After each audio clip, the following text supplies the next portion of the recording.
Primeira Carta de Pedro, capítulo 1. Saudação. Eu, Pedro, apóstolo de Jesus Cristo, escrevo esta carta ao povo de Deus que vive espalhado nas províncias do Ponto, Galácia, Capadócia, Ásia e Bitínia.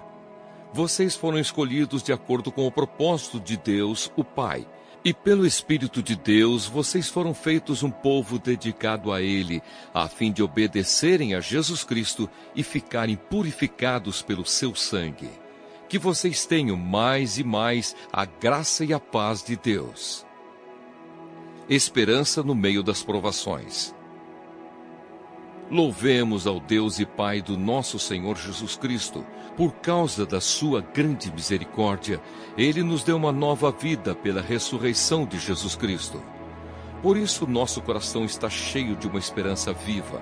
Assim, esperamos possuir as ricas bênçãos que Deus guarda para o seu povo. Ele as guarda no céu, onde elas não perdem o valor e não podem se estragar nem ser destruídas.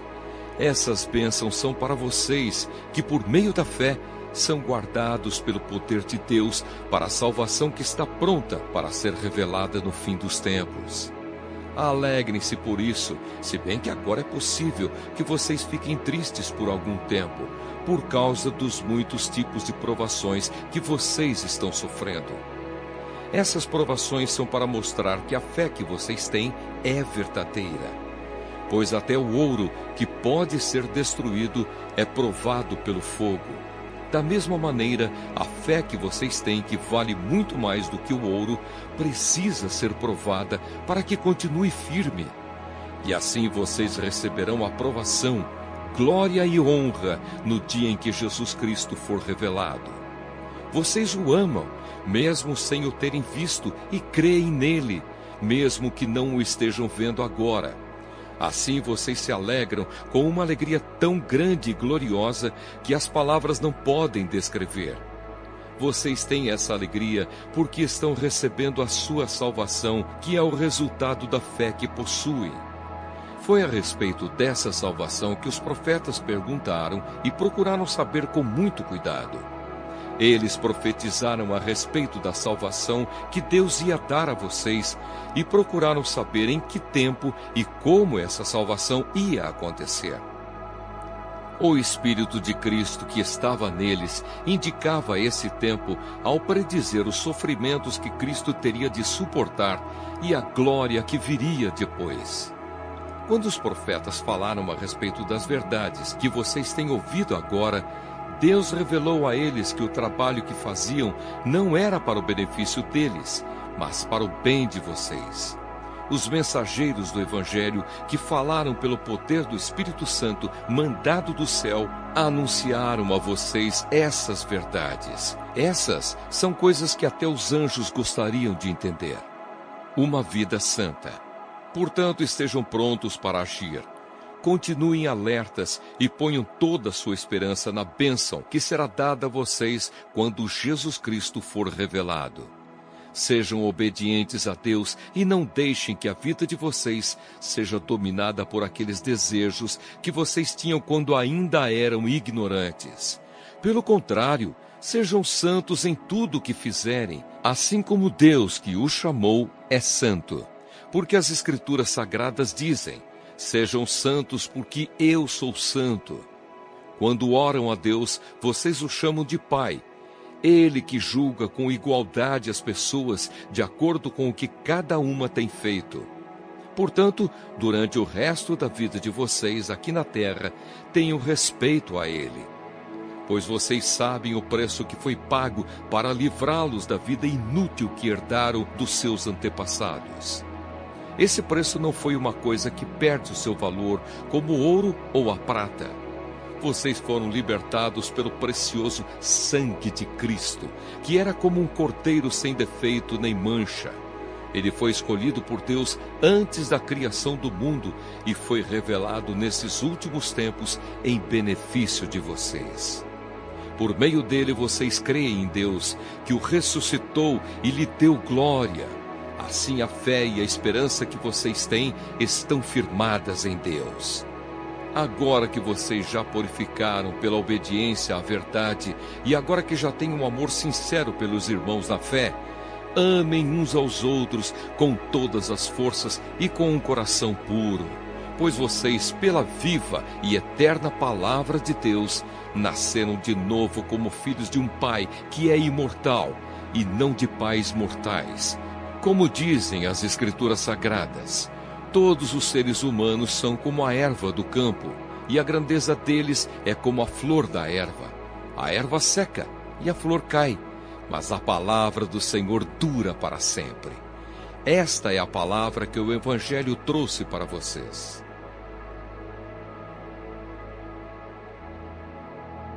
Primeira Carta de Pedro, capítulo 2. A pedra viva e a nação dedicada a Deus. Portanto, abandonem tudo que é mal, toda mentira, fingimento, inveja e críticas injustas. Sejam como criancinhas recém-nascidas, desejando sempre o puro leite espiritual, para que, bebendo dele, vocês possam crescer e ser salvos. Pois, como dizem as Escrituras Sagradas, vocês já descobriram por vocês mesmos que o Senhor é bom. Cheguem perto dele, a pedra viva que os seres humanos rejeitaram como inútil, mas que Deus escolheu como de grande valor. Vocês também, como pedras vivas, deixem que Deus os use na construção de um templo espiritual, onde vocês servirão como sacerdotes dedicados a Deus.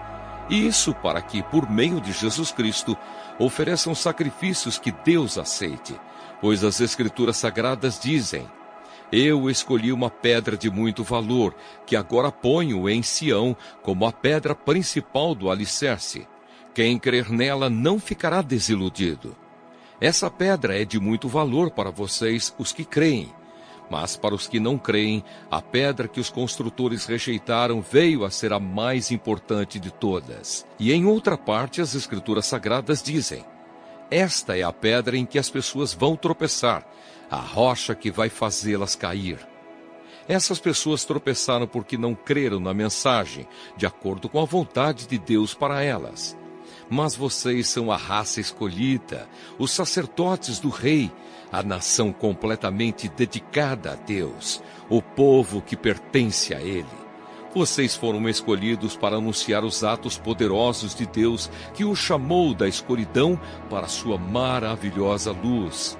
Antes, vocês não eram o povo de Deus, mas agora são o seu povo. Antes não conheciam a misericórdia de Deus, mas agora já receberam a sua misericórdia. A conduta do cristão. Queridos amigos, lembrem que vocês são estrangeiros de passagem por este mundo. Peço, portanto, que evitem as paixões carnais que estão sempre em guerra contra a alma. A conduta de vocês entre os pagãos deve ser boa, para que, quando eles os acusarem de criminosos, tenham de reconhecer que vocês praticam boas ações e assim louvem a Deus no dia da sua vinda. Por causa do Senhor, sejam obedientes a toda a autoridade humana, ao imperador, que é a mais alta autoridade, e aos governadores, que são escolhidos por ele para castigar os criminosos e elogiar os que fazem o bem.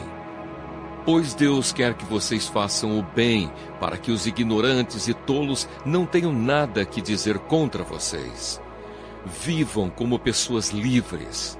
Não usem a liberdade para encobrir o mal, mas vivam como escravos de Deus. Respeitem todas as pessoas, amem os seus irmãos na fé, temam a Deus e respeitem o imperador. Cristo, exemplo para os sofredores. Vocês, empregados, sejam obedientes aos seus patrões e os respeitem, não somente os que são bons e compreensivos, mas também aqueles que os tratam mal. Se vocês suportarem sofrimentos injustos, sabendo que esta é a vontade de Deus, Ele abençoará vocês por causa disso. Pois se vocês fazem o mal e são castigados, qual é o merecimento de suportarem com paciência o castigo? Mas se vocês sofrem por terem feito bem e suportam esse sofrimento com paciência, Deus os abençoará por causa disso, pois foi para isso que Ele os chamou. O próprio Cristo sofreu por vocês e deixou o exemplo para que sigam os seus passos. Ele não cometeu nenhum pecado e nunca disse uma só mentira. Quando foi insultado, não respondeu com insultos. Quando sofreu, não ameaçou, mas pôs a sua esperança em Deus, o justo juiz. O próprio Cristo levou os nossos pecados no seu corpo sobre a cruz, a fim de que morrêssemos para o pecado e vivêssemos uma vida correta. Por meio dos ferimentos dele, vocês foram curados. Vocês eram como ovelhas que haviam perdido o caminho, mas agora foram trazidos de volta para seguir o pastor que cuida da vida espiritual de vocês.